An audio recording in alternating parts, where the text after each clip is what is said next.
Europe 1. Et c'est donc un exploit historique, c'est un truc de fou qu'a réalisé Rafael Nadal aujourd'hui en remportant l'Open d'Australie. Oui, 21e titre du Grand Chelem pour l'Espagnol qui s'est imposé face au Russe Daniil Medvedev en 5-7.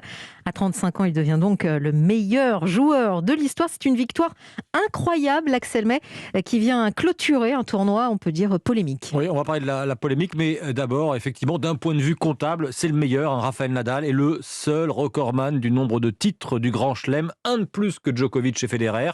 Alors en Espagne, il est définitivement vu comme le meilleur de l'histoire, pour reprendre le titre ce soir du quotidien sportif Marca. 13 fois titré à Roland, il ne s'était imposé qu'une seule fois à Melbourne en 2009, et aujourd'hui mené 2-7-0 par le Russe Daniil Medvedev. Il est revenu pour s'imposer en 5 manches et plus de 5 heures de match. Deuxième finale la plus longue de l'histoire des Grands Chelems.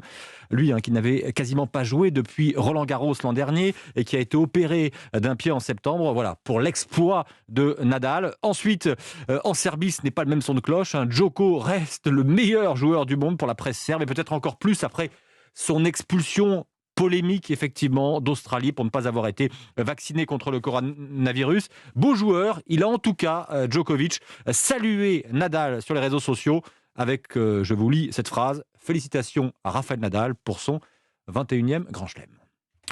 Axel May du service des sports d'Europe 1. Il y a eu